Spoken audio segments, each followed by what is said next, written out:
مومن کے اوپر دل کے اوپر مہر تب لگتی ہے، اور حدیث موجود ہے کہ جب بندہ مومن گناہ کرتا ہے تو اس کے دل کے اوپر ایک سیاہ دھبا لگ جاتا ہے، جب وہ توبہ کرتا ہے تو وہ دھبا، وہ نقطہ، وہ سیاہی دھو دی جاتی ہے۔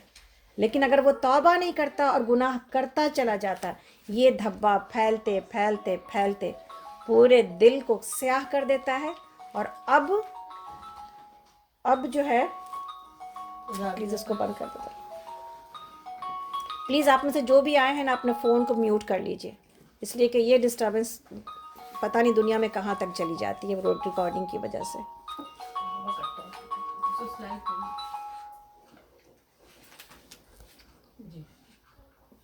تو یہ دھبا پھیلتے پھیلتے پورے دل کو سیاہ کر دیتا ہے، پھر اس دل کے اندر کوئی اچھی بات، کوئی نیکی کی بات، کوئی بھلائی کی بات، اس کے کامیابی کی بات اس کو کچھ سمجھ نہیں آتا، پھر بالکل ضد اور ہٹ درمی انسان کو ایسا بنا دیتی ہے کہ دل گویا کہ بند ہے، دل گویا کہ بند ہے، اور اس کو وہ سمجھتا ہے کہ میں اپنے ضد کی وجہ سے، اللہ کی وجہ سے نہیں کر رہا ہوں، اصل میں اس کی گناہوں کی اور تکبر کی وجہ سے دل کو کیا کر دیا گیا ہے، بند کر دیا۔ یہ ایک طرح سے اللہ رب العالمین کا غضب ہے اس کے اوپر کہ اس کے دل میں کوئی چیز داخل نہیں ہو رہی، نعوذ باللہ من ذالک۔ ایسا انسان دعا کرنے کے قابل ہے کہ ایسے لوگوں کے لیے دعا کی جائے۔ اور اس کے بعد اللہ رب العالمین فرماتے ہیں کہ بعض لوگ ایسا ہی، تو یہ دوسرا کردار تھا، یہ دوسرا کریکٹر تھا جو انکار کرتا ہے۔ اللہ رب العالمین نے کہا ان کے دل ہدایت سے خالی ہو جاتے ہیں۔ اور آگے اللہ تعالیٰ فرماتے ہیں، ہم لوگ اس وقت سورہ بقرہ کی آیت نمبر 8 پر ہیں، بعض لوگ ایسے بھی ہیں جو کہتے ہیں کہ ہم اللہ پر اور آخرت کے دن پر ایمان لائے ہیں، حالانکہ در حقیقت وہ مومن نہیں ہیں، وہ اللہ اور ایمان لانے والوں کے ساتھ دھوکے بازی کر رہے ہیں، مگر دراصل وہ خود اپنے آپ ہی کو دھوکے میں ڈال رہے ہیں اور انہیں اس کا شعور نہیں ہے۔ ان کے دلوں میں ایک بیماری ہے جسے اللہ نے اور بڑھا دیا، اور جو جھوٹ بولتے ہیں اور اس کی پاداش میں ان کے لیے دردناک سزا ہے۔ جب کبھی ان سے کہا گیا کہ زمین میں فساد برپا کرو تو انہوں نے یہی کہا کہ ہم تو اصلاح کرنے والے ہیں۔ خبردار، حقیقت میں اور اصل میں یہی لوگ مفسد ہیں، یعنی فساد کرنے والے ہیں، مگر ان کو اس کا شعور نہیں ہے، یعنی وہ سمجھ نہیں پا رہے ہیں۔ ان سے کہا گیا کہ جب ان سے کہا گیا کہ جس طرح دوسرے لوگ ایمان لائے ہیں اسی طرح تم بھی ایمان لاؤ، تو انہوں نے یہی جواب دیا کہ کیا ہم بیوقوفوں کی طرح ایمان لائیں؟ خبردار، حقیقت میں تو یہ خود بیوقوف ہیں مگر یہ جانتے نہیں ہیں۔ جب یہ اہل ایمان سے ملتے ہیں تو کہتے ہیں کہ ہم ایمان لائے ہیں، اور جب علیحدگی میں یعنی تنہائی میں اپنے شیطانوں سے ملتے ہیں تو کہتے ہیں کہ اصل میں تو ہم تمہارے ساتھ ہیں اور ان لوگوں سے ہم محض مذاق کر رہے ہیں۔ اللہ ان سے مذاق کر رہا ہے اور وہ ان کی رسی دراز کیے جاتا ہے، اور یہ اپنی سرکشی میں یعنی اپنی نافرمانیوں میں اندھوں کی طرح بھٹکے چلے جاتے ہیں۔ یہ وہ لوگ ہیں جنہوں نے ہدایت کے بدلے گمراہی خرید لی ہے، مگر یہ سودا یعنی یہ بزنس ان کے لیے فائدہ مند نہیں ہے اور یہ ہرگز صحیح راستے پر نہیں ہے۔ تو یہاں پر جو تیسری مثال اور تیسرا کریکٹر پیش کیا جا رہا ہے اور اتنی تفصیل کے ساتھ بتایا جا رہا ہے، یہ کون لوگ ہیں؟ یس، ماشاء اللہ، بالکل 100 میں 100 لوگ نمبر مل گیا تھی آپ کو۔ منافق، جی، ہپوکریٹس۔ تو یہ منافق ہے۔ منافق کیا ہوتا ہے؟ منافقت یہ ہے، ابھی ہم لوگ بہت صحیح بخاری کی حدیث میں پڑھ چکے نا، کہ جب کہ ایک تابعی نے کہا کہ میری ملاقات 30 سے زیادہ صحابیوں سے ہوئی اور میں نے ان 30 صحابیوں کو اپنے بارے میں منافقت سے ڈرتے ہوئے پایا۔ ہر کسی کو اپنے منافق ہونے کا ڈر لگا ہوا تھا۔ اور منافقت کیا ہے؟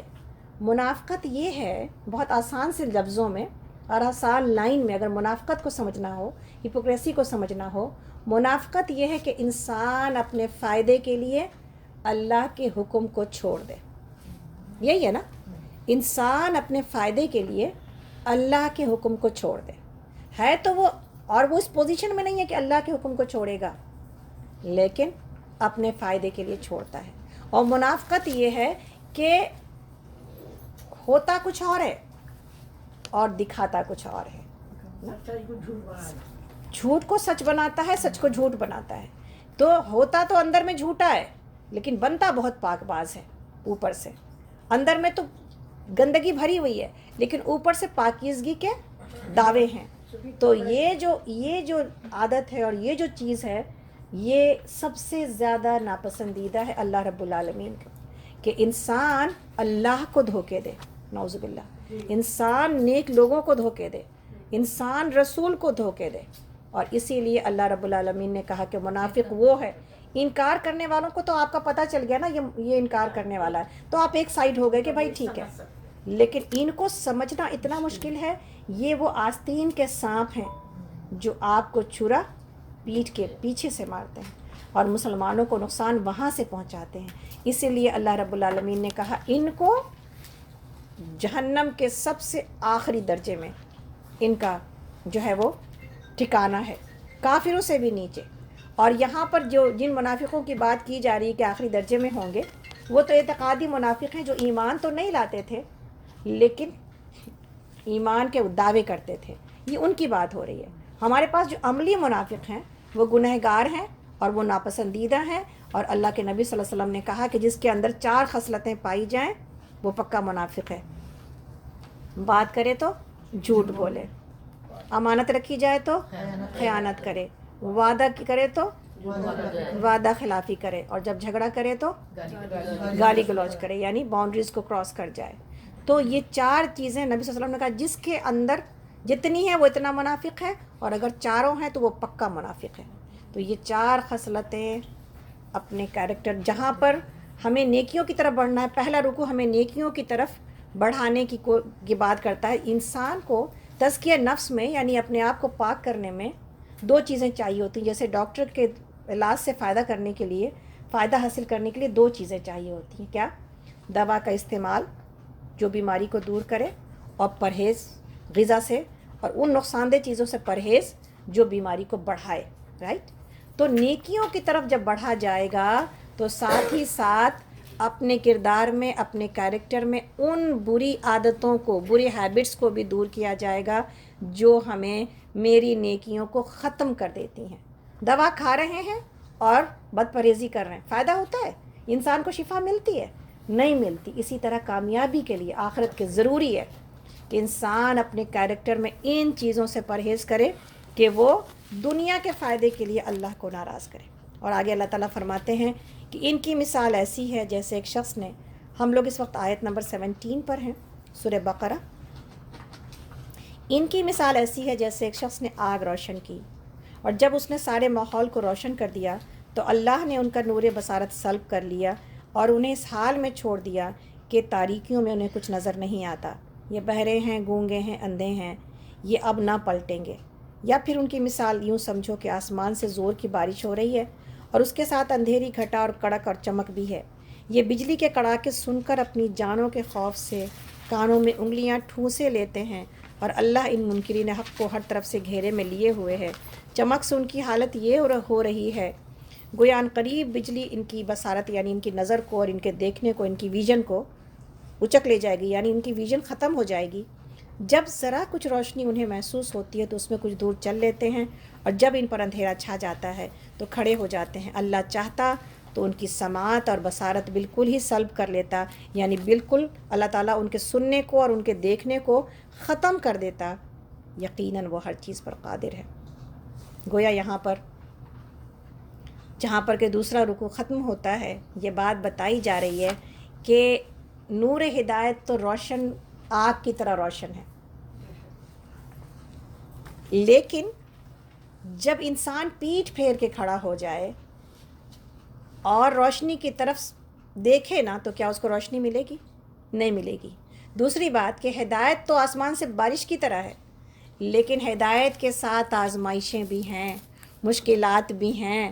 ہدایت والے کو یہ دیکھنا ہے کہ دل کا یقین کس درجے کا ہے، وہ کتنے سچے دل سے اللہ کو اللہ مانتا ہے، وہ کتنے سچے دل سے اللہ کی نعمتوں کو اللہ کی طرف سمجھتے ہوئے اپنی ہر خواہشات کو، ہر چیز کو اللہ کے حکم کے آگے قربان کرتا ہے. مانگی جاتی ہے نا قربانی، اس کو گرج اور چمک سے، یعنی وہ چیزیں جس سے ڈر لگتا ہے. ہمیں ڈر کیا لگتا ہے؟ ہم دیندار ہو جائیں گے تو یہ مجلسیں چھوٹ جائیں گی، ہم اگر دین کی طرف آئیں گے تو ہمارا یہ فائدہ ختم ہو جائے گا، اگر ہم دین کی طرف آئیں گے نعوذ باللہ تو مجھے سر ڈھانپنا پڑے گا اور پتہ نہیں کیا کیا چھوڑنا پڑے گا، ہم دیندار ہو جائیں گے تو امریکہ میں اگر ان کے جیسے نہیں دکھیں گے تو میرے اوپر خطرہ آ جائے گا. بہت سارے یہ گرج اور چمک، یہ بجلیاں جو میرے ارد گرد ہیں، جس سے نقصان ہونے کا مجھے ڈر معلوم ہوتا ہے، یہ ساری چیزیں میرے ساتھ چلتی ہیں۔ وہ اگر میں صبح میں اٹھ گئی فجر کے وقت یا تہجد میں اٹھ گئی تو میری نیند کا تو بہت نقصان ہو جانے والا، میں تو بیماری ہو جاؤں گی۔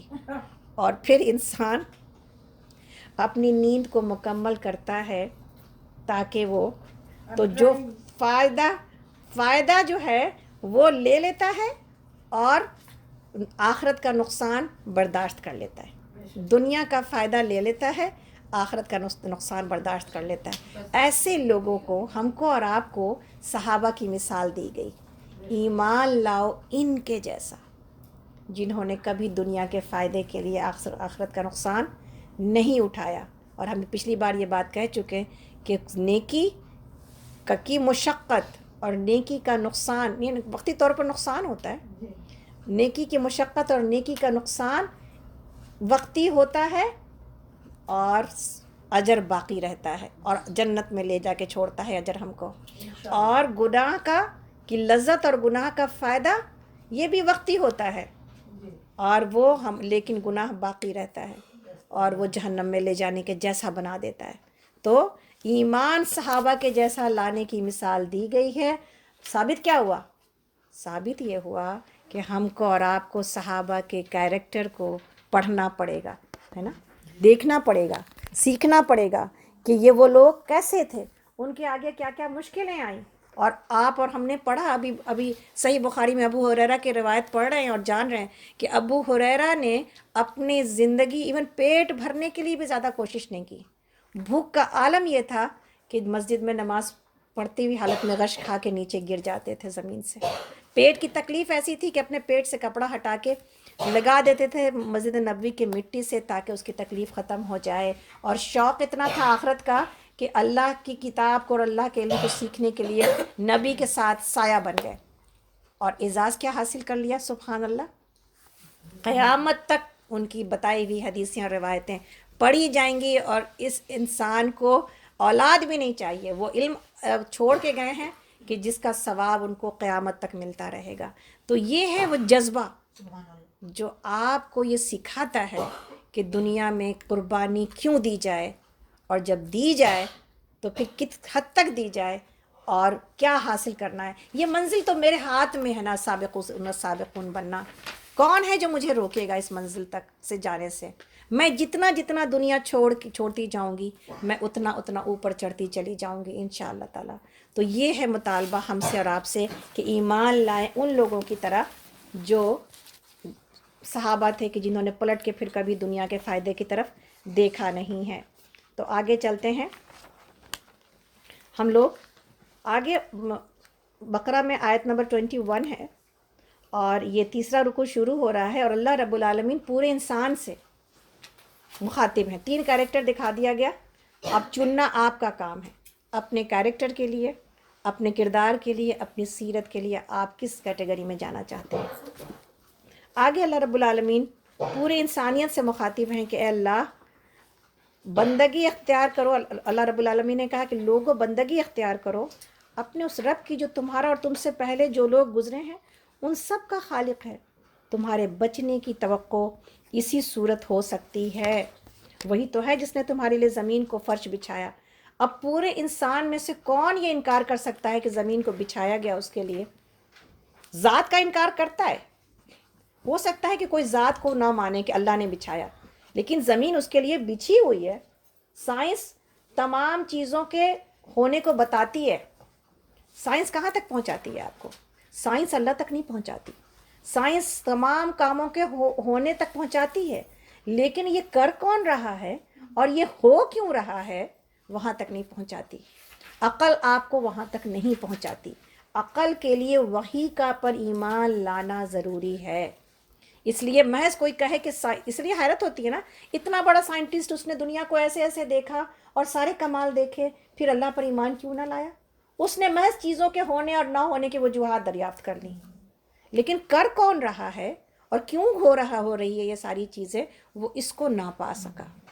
تو اتنا ذہین ہونے کے باوجود اور دنیا کو اتنا فائدہ مند چیزیں دینے کے باوجود اپنی ذات کے لیے وہ کیا ہو گیا؟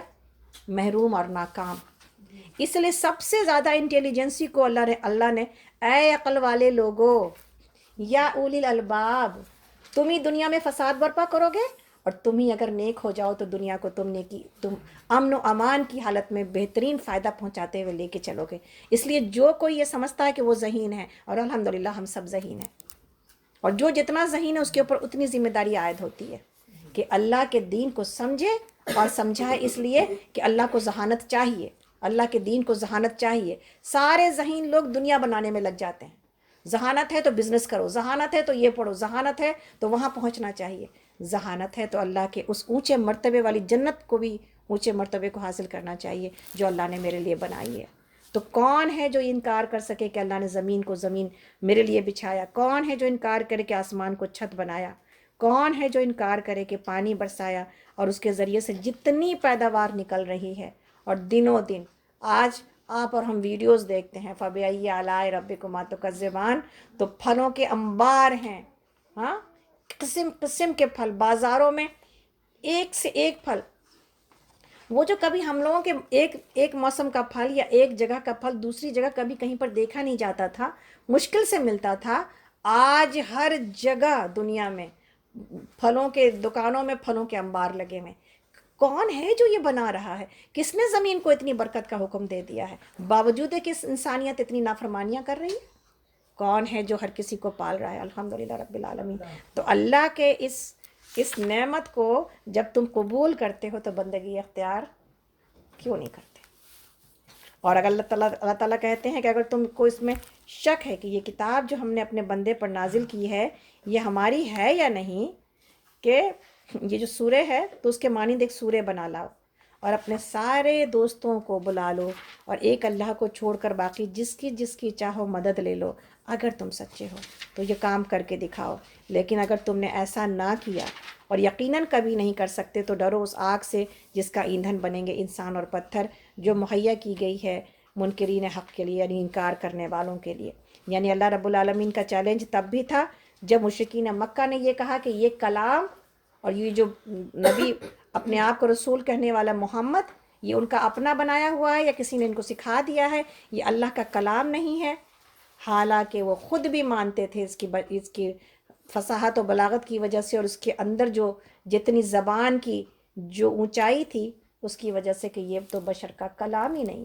اِنَّا أَعْطَيْنَاكَ الْكَوْثَرَ کو جب لگایا گیا خانہ کعبہ کے اوپر کہ ٹھیک ہے لے آؤ اس کے جیسی کوئی اور سورہ بنا کے، 3 ہی آیت، ایک سورہ چھوٹی سی 3 آیت والی، 10 آیت، اور پھر بعد میں یہ بھی چیلنج قرآن نے کیا ایک ہی آیت بنا لاؤ، تو وہ نہیں ادا کر سکے جن کو اپنی زبان کے اوپر اتنا ناز تھا۔ تو اللہ رب العالمین نے کہا کہ جس کی بھی مدد چاہو لے لو، لیکن تم ایسی قرآن کے جیسا کوئی کلام پیش نہیں کر سکو گے۔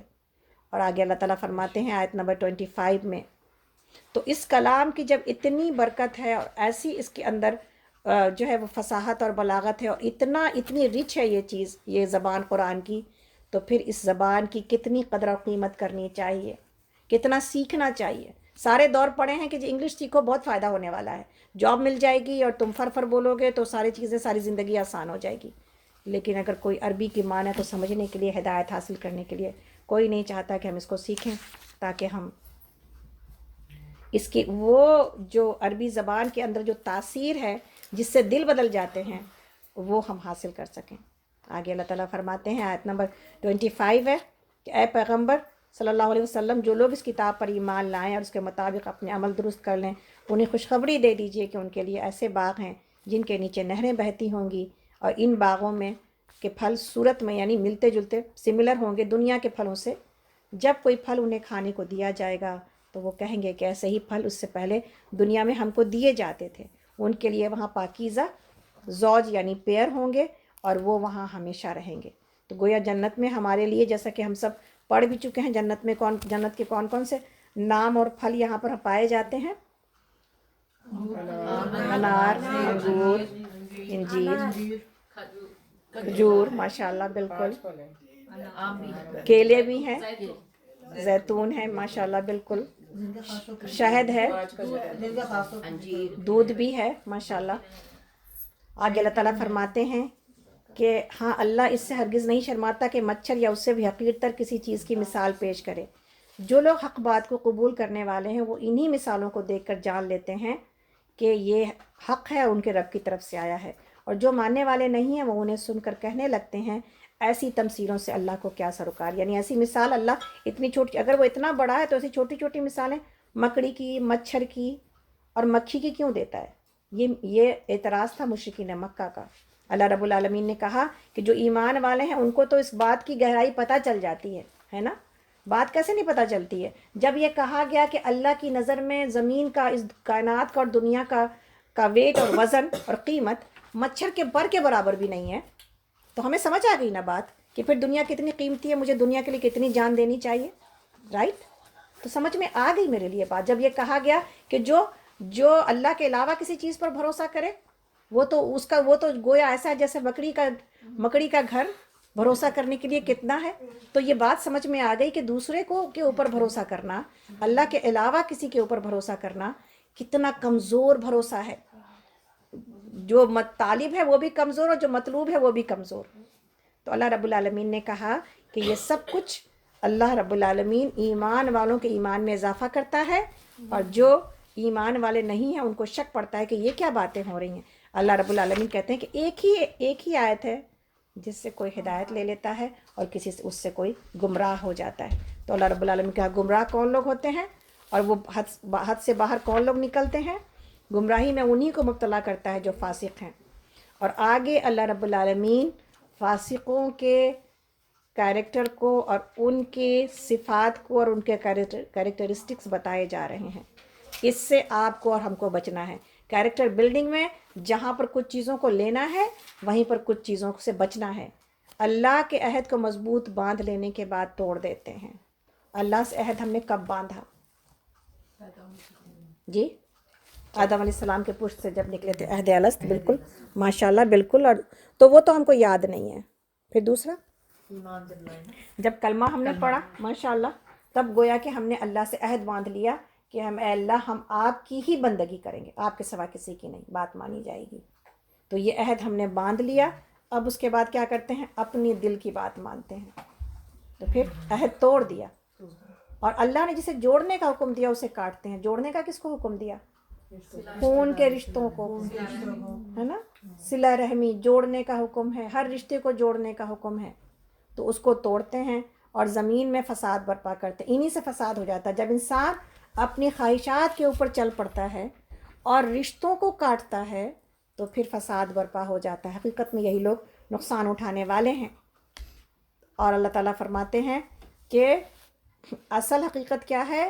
تم اللہ کے ساتھ کفر کا رویہ کیسے اختیار کرتے ہو؟ کیف تکفرون باللہ وکنتم امواتا فاحیاکم ثم یمیتکم ثم یحییکم ثم الیہ ترجعون، آیت نمبر 28۔ تم اللہ کے ساتھ کا انکار کیسے کر سکتے ہو، یا اللہ کی بات ماننے سے انکار کیسے کر سکتے ہو؟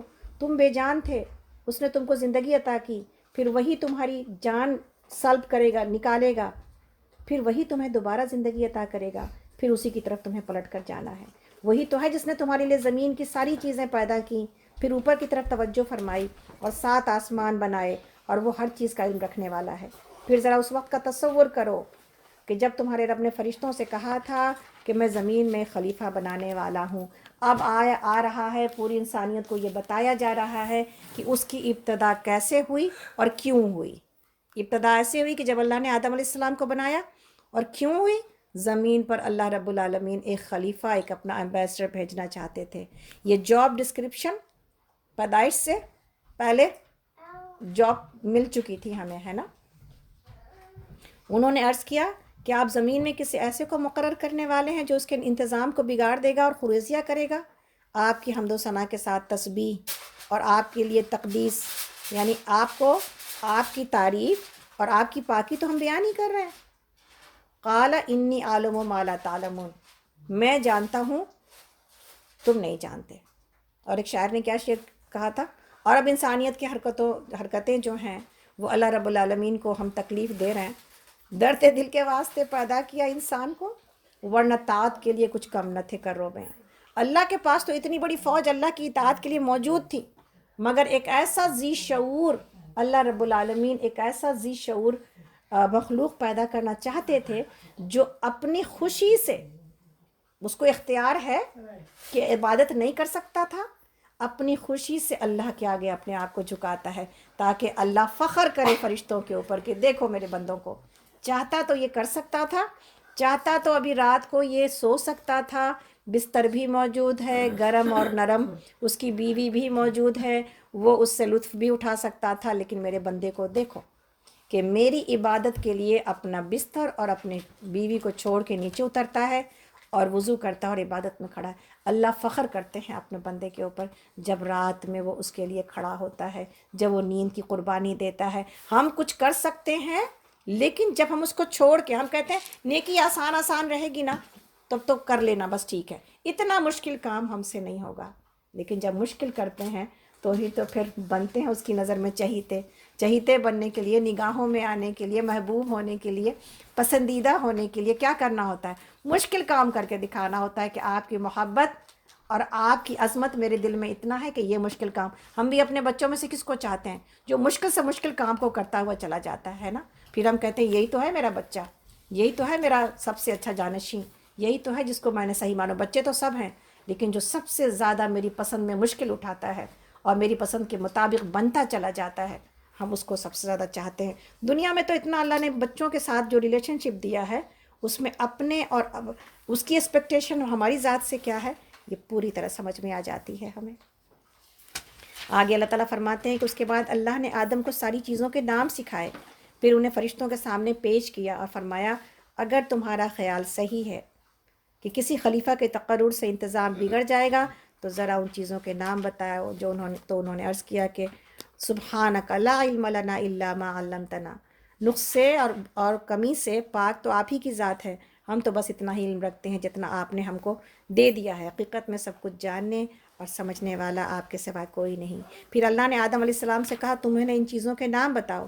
جب اس نے ان کو ان سب کے نام بتا دیے تو اللہ نے فرمایا میں نے تم سے کہا نہ تھا کہ میں آسمانوں اور زمین کی وہ ساری باتیں جانتا ہوں جو تم سے چھپی ہیں، جو کچھ تم ظاہر کرتے ہو وہ بھی مجھے معلوم ہے اور جو کچھ تم چھپاتے ہو اسے بھی میں جانتا ہوں. پھر جب ہم نے فرشتوں کو حکم دیا کہ آدم کے آگے جھک جاؤ تو سب جھک گئے، مگر ابلیس نے انکار کیا اور وہ اپنی بڑائی کے گھمنڈ میں پڑ گیا اور نافرمانوں میں شامل ہو گیا. پھر ہم نے آدم سے کہا کہ تم اور تمہاری بیوی دونوں جنت میں رہو، یہاں آسانی کے ساتھ جو چاہو وہ کھاؤ، مگر اس درخت کا رخ نہ کرنا ورنہ ظالموں میں شمار ہوگے. آخرکار شیطان نے ان دونوں کو اس درخت کی ترغیب دے کر ہمارے حکم کی پیروی سے ہٹا دیا اور انہیں اس حالت سے نکلوا کر چھوڑا جس میں وہ تھے. ہم نے حکم دیا کہ اب تم سب یہاں سے اتر جاؤ، تم ایک دوسرے کے دشمن ہو اور تمہیں خاص وقت تک زمین میں ٹھہرنا ہے اور وہیں گزر بسر کرنا ہے. اس وقت آدم نے اپنے رب سے چند کلمات سیکھ کر توبہ کی جس کو اس کے رب نے قبول کر لیا کیونکہ وہ بڑا معاف کرنے والا اور رحم فرمانے والا ہے. اور ہم نے کہا کہ تم سب یہاں سے اتر جاؤ. قُلْنَا اهْبِطُوا مِنْهَا جَمِيعًا فَإِمَّا يَأْتِيَنَّكُم مِّنِّي هُدًى فَمَن تَبِعَ هُدَايَ فَلَا خَوْفٌ عَلَيْهِمْ وَلَا هُمْ يَحْزَنُونَ.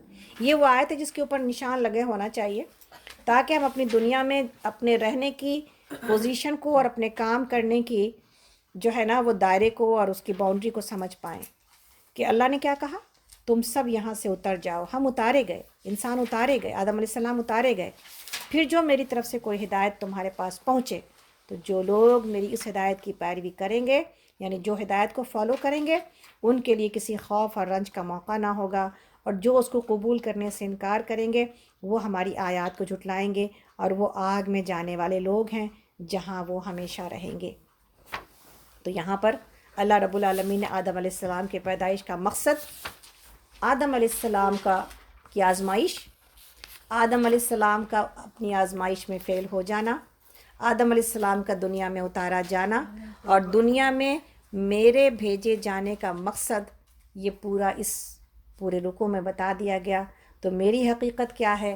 میری حقیقت یہ ہے کہ میں دنیا میں اس لیے بھیجی گئی کہ اللہ کی عبادت اور اللہ کی جو کی طرف سے جو حکم آتا ہے، جو ہدایت آتی ہے اس کی پیروی کی جائے. اور یہ بات بتا دی گئی کہ تم کمزور ہو اور شیطان تمہارا ازلی دشمن ہے. یہ تب تمہارے جو ہے وہ آبا و اجداد اور جد امجد آدم علیہ السلام کے پیچھے بھی پڑا تھا اور یہاں تک کہ جنت سے نکلوا کے دم لیا تھا. تم جنت میں تو نہیں رہ رہے، جنت میں جانے کی کوشش کرنی ہے تم کو، اس کے بغیر نہیں ہو سکتا جب تک کہ اس دشمن کو پہچان نہ سکو۔ اور آدم علیہ السلام کو بڑائی جو دی گئی اور جس کی وجہ سے فرشتوں کو کہا گیا کہ سجدہ کرو، اور ابلیس سے بھی کہا گیا کہ سجدہ کرو، تو وہ وجہ کیا تھی؟ آپ کا علم کا ہونا، آپ کے علم کا ہونا۔ اس لیے علم سیکھنا جو کہ آدم کو اشرف بناتی ہے، وہ علم ہی ہے جو آدم کو اشرف بناتی ہے، ورنہ تو علم کے بغیر اللہ رب العالمین نے کہا کہ اس کو بنایا تو اشرف المخلوقات ہے، لیکن یہ جب گرنے لگتا ہے اپنی سطح سے تو جانوروں سے بھی بدتر ہو جاتا ہے۔ اس کی حالت اور اس کی پوزیشن یہ ہے۔ تو علم آپ کو چڑھاتا ہے اور علم آپ کو بڑھاتا ہے، لیکن کون سا علم؟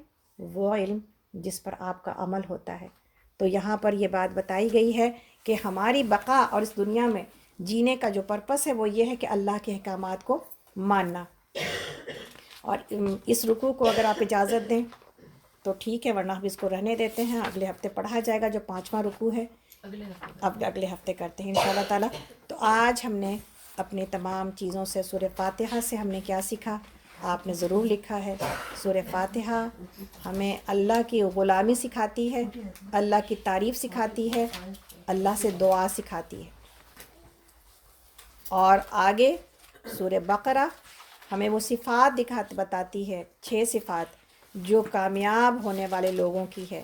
ان 6 صفات کے اندر اپنے آپ کو جانچیں۔ میرا یقین آخرت کے اوپر کیسا ہے؟ میری نمازیں کیسی چل رہی؟ میرا دینا کیسا ہے؟ اور میرا یقین اور میرا ایمان اس کلام کے اوپر کیسا ہے؟ میں ان 3 کیٹیگریز میں سے کس صف میں ہوں؟ کیا میں اولئک علی ھدی من ربہم واولئک ہم المفلحون میں آؤں گی، یا میں انکار کرنے والوں میں سے ہوں؟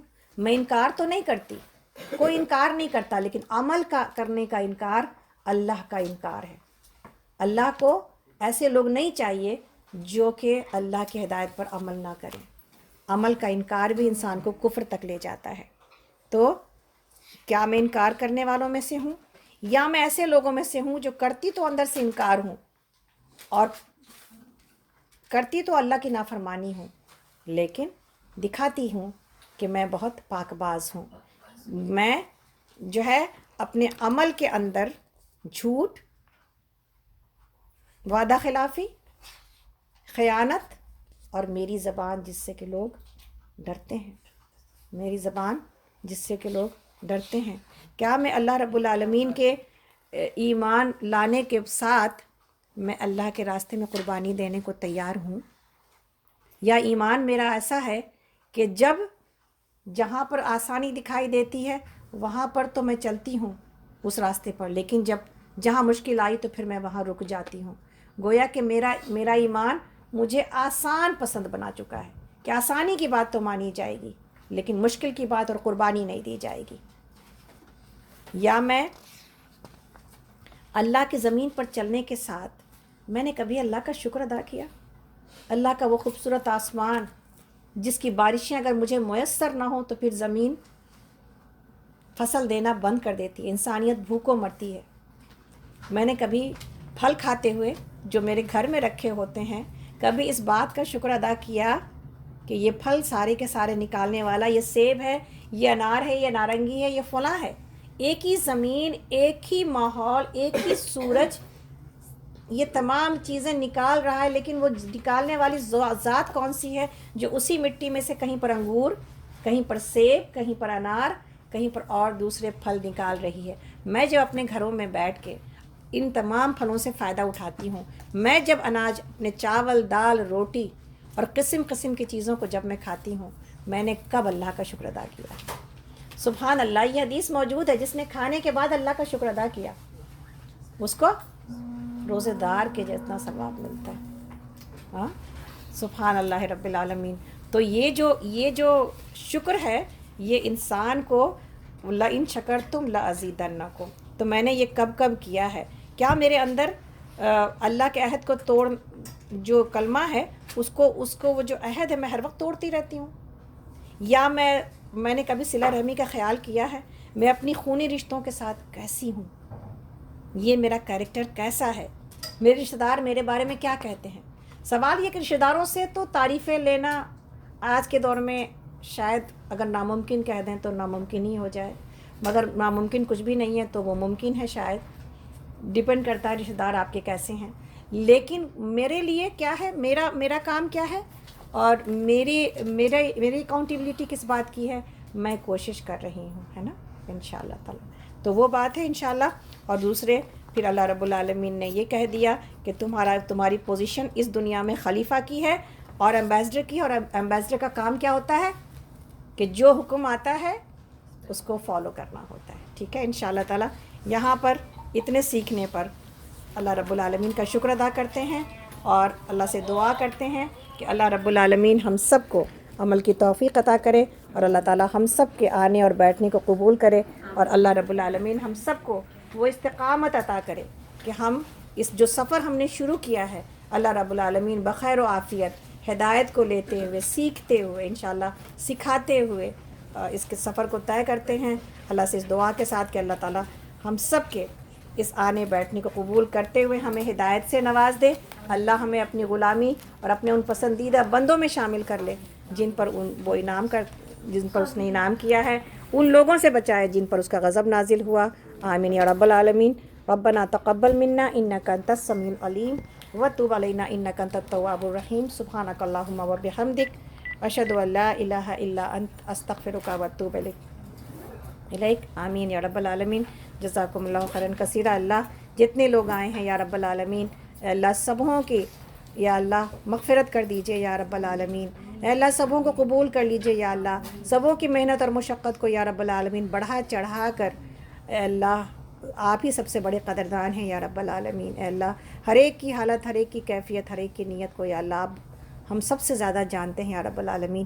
ہماری نیتوں کی اصلاح کر دیجئے یا اللہ. یا اللہ ہم سب سے راضی ہو جائیے یا اللہ. یا اللہ ہم سب کو قبول کر لیجئے یا رب العالمین. یا اللہ ہم سب کو اس کتاب ہدایت سے ہدایت عطا کر دیجئے یا اللہ. اس دور قرآن کو ہمارے لیے نجات کا ذریعہ بنا دیجئے یا اللہ. یا اللہ اس کتاب کو ہمارے سینوں میں محفوظ کر دیجئے یا اللہ. ہمیں یاد کرنے والا، اس پر عمل کرنے والا اور اس کی تلاوت کرنے والا بنا دیجئے یا اللہ. یا رب العالمین. اے اللہ ہم میں سے جتنے بھی لوگ بیمار ہیں، پریشان ہیں اے اللہ، اور جتنی کی بھی جو بھی تکلیف ہے اللہ سبوں کو دور کر دیجئے یا غفور الرحیم. اے اللہ ہمارے گھروں میں اے اللہ خوشیاں امن و امان عطا کر دیجئے. اے اللہ ہمارے بچوں کو یا رب العالمین اپنے راستے کا اور اپنے دین کا مجاہد بنا لیجئے یا اللہ. ہماری آنے والی نسلوں کی یا اللہ حفاظت کیجئے اللہ، دین سے اور کلمہ سے یا اللہ وہ یا اللہ وہ دین سے دور نہ ہو جائیں یا اللہ. یا اللہ ہمارے بچوں کو اور ہماری نسلوں کو یا اللہ دین کا علمبردار بنائیے یا اللہ. ایسے نیک بچے اور ایسے دین میں ایسے لوگ پیدا کیجئے جو اس امت کو دین کی طرف لے کے آئیں یا رب العالمین. اے اللہ ہر شر سے، ہر فساد سے ہمیں بچائیے. اے اللہ اس امت کو دوسروں کے ظلم سے نجات دیجئے یا غفور الرحیم. یا اللہ ہم میں سے ہر کسی کے جائز خواہشات کو پورا کیجئے. اے اللہ ہمارے گھروں میں برکت عطا کیجئے یا اللہ. ہمارے وقت میں برکت عطا کیجئے. اے اللہ ہماری زبان کے ذکر میں برکت عطا کیجئے یا غفور الرحیم. یا اللہ ہمارے ہر سانس کو اپنا ذکر بنا دیجئے یا رب العالمین. اے اللہ ہم سے راضی ہو جائیے. اے اللہ ہم سے راضی ہو جائیے. اے اللہ ہمیں ہر گناہ سے بچا لیجئے، ہر نیکی کی توفیق عطا کر دیجئے یا رب العالمین. اے اللہ ہم میں سے جو قرض میں ہیں ان کے قرض کو ادا کرا دیجئے، جو بے اولاد ہیں ان کو اولاد عطا کر دیجئے. اے اللہ ہم میں سے جن بچیوں کی شادیاں ہونی ہیں اللہ ان کو بہترین شادی عطا کر دیجئے یا اللہ. بہترین قدردان کرنے والے لوگ اور گھر عطا کر دیجئے یا اللہ. بہترین شوہر عطا کر دیجئے یا اللہ. جن بچوں کی ہونی ہے یا اللہ ان کو بہترین زوج اور بہترین گھر بسانے والی بچیاں عطا کر دیجئے یا غفور الرحیم. اور یا اللہ ہم میں سے ماشاءاللہ ہم نے جو یہ دعوت رکھی ہے آج ہماری بہن، ہماری بہت ہی پیاری دوست اور ہماری ہم نوا ماشاءاللہ ہماری شمیم جو کہ عمرہ کر کے آئی ہیں، اللہ ان کے عمرے کو قبول کرتے ہوئے ان کی ساری دعاؤں کو قبول کیجئے یا اللہ. یا رب العالمین ان کو بہترین صحت اور ان کے بچوں کو بہترین ایمان اور صحت کی زندگی، اور ان سب کو بہترین، بھائی کو بھی ان کے شوہر کو بھی بہترین ایمان اور صحت والی زندگی عطا کیجیے. ان کے گھروں میں خوشیاں عطا کر دیجیے یا اللہ. برکتیں نازل کیجیے یا اللہ. یا اللہ ان کے آنے والی اولادوں کو بھی اور ان کے پوتے پوتی نواسیوں کو بھی اور ہم سب کے بھی آنے والی نسلوں کو ہماری آنکھوں کی ٹھنڈک بنائیے یا رب العالمین. اللہ ہمیں ہمارے والدین کے لیے ثواب جاریہ بنائیے اور ہمارے بچوں کو ہمارے لیے ثواب جاریہ بنائیے اللہ.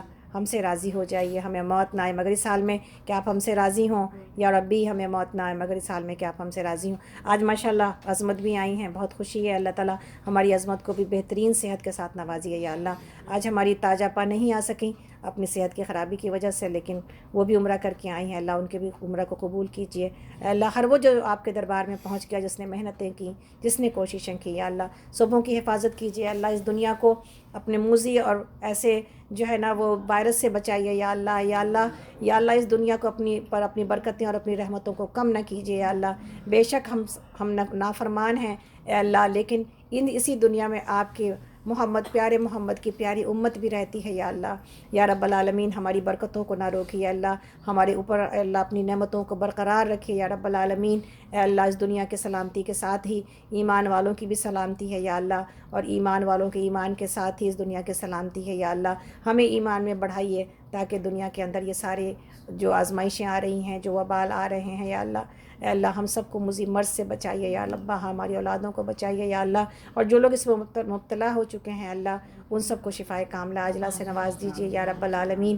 یا اللہ، آپ تو سارے انسانوں کے رب ہیں یا اللہ، آپ کے دل میں تو ساروں کی محبت موجود ہے یا اللہ، ہمیں معاف کر دیجیے یا اللہ۔ یا اللہ، ہم کسی بھی آزمائش سے اور کسی بھی عذاب سے اللہ ہم آپ کی پناہ طلب کرتے ہیں یا غفور الرحیم۔ ہمیں موت نہ آئے یا اللہ مگر اس حال میں کہ آپ ہم سے راضی ہوں، یا ربی ہمیں موت نہ آئے مگر اس حال میں کہ آپ ہم سے راضی ہوں، یا اللہ ہمیں موت نہ آئے مگر اس حال میں کہ ہماری زبانوں پر کلمہ لا الہ الا اللہ ہو۔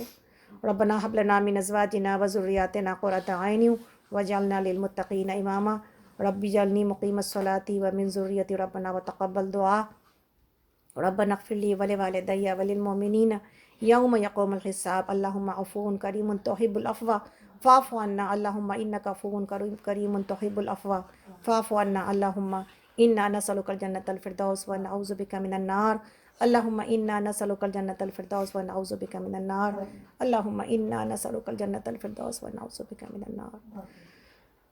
سبحان ربک رب العزت عما یصفون وسلام علی المرسلین والحمد للہ رب العالمین۔ سبحانک اللہم وبحمدک اشہد ان لا الہ الا انت استغفرک واتوب الیک۔ آمین یا رب العالمین، آمین یا رب العالمین۔ السلام علیکم ورحمۃ اللہ وبرکاتہ۔ اپنی دعاؤں میں یاد رکھیں انشاءاللہ تعالیٰ، اور آپ لوگوں سے پھر منڈے کے دن ملاقات ہوگی دور قرآن کے اعتبار سے انشاءاللہ، اور کل انشاءاللہ تفسیر کی کلاس ہے اور سینئر سٹیزن کی کلاس ہے، جس میں کہ ورٹیگو کے بارے میں کل میں نازپا بات رکھیں گی انشاءاللہ تعالیٰ۔ تو جزاکم اللہ خیراً کثیرا و حسن الجزا۔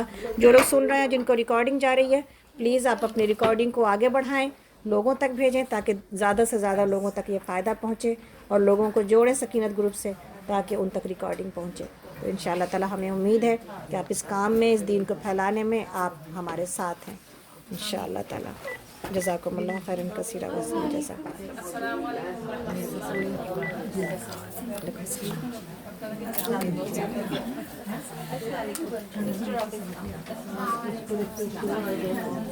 جزاکم اللہ خیراً کثیرا سبھی حابہ، انشاءاللہ ملاقات ہوگی۔